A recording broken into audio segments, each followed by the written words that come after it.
Wait, don't skip. Prayer blessing for the month of December. Huling buwan na po ng year 2025. Magpasalamat po tayo sa Panginoon na tayo ay Kanyang patuloy na ginagabayan at binibigyan ng mga pagpapalang kinakailangan natin.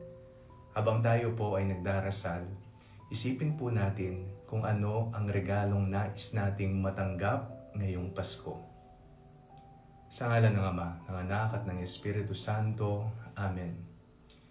Mapagmahal at mapagkalingang Diyos, maraming salamat po sa paggabay na inyong ipinagkaloob sa nakalipas na buwan ng Nobyembre. Patawad po sa mga pagkakataon na kami po ay nakakalimot sa inyo. Kami po ay nagkakasala, gumawa ng masama, hindi nagmahal ng kapwa, ng usig ng kapwa. Patawad po. Ngayong panibagong buwan, Panginoon, makabawi sana kami sa pamamagitan ng isang malalim na pananampalataya sa inyo at pagmamahal sa aming kapwa. Panginoon, ipinagdarasal po namin na maging maayos naming tapusin ang taong 2025. Bigyan niyo po kami ng malusog na pangangatawan, malayo sa anumang uri ng sakit at kapahamakan. Pinagdarasal po namin ang aming pamilya na masaya po kaming magsasalo-salo ngayong Pasko.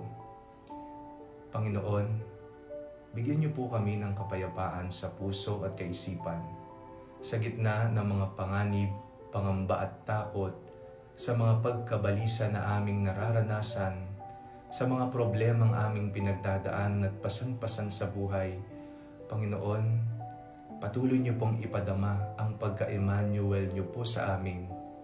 Nasa sa amin ka, O Diyos. Kayo na pong bahala sa amin. Pinagdarasal po namin ang mga walang trabaho, bigyan ng trabaho. Ipinagdarasal po namin ang aming pamahalaan, ang aming mga lider. Patuloy niyo po silang gabayan.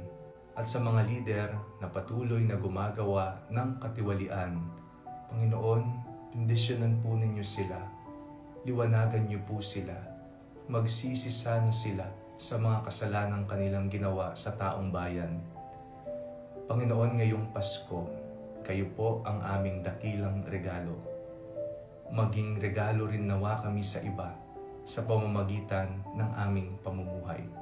Isinusuko po namin sa inyo, Panginoon, ang natitirang buwan ng 2025 sa inyong maawain, mapagkalinga, at mapagmahal na mga kamay. In Jesus' name, Amen. Sa ngalan ng Ama, ng Anak at ng Espiritu Santo. Amen. Ano po ang inyong pinagdarasal? Ano ang gustong regalong matanggap ngayong Pasko? God bless you po.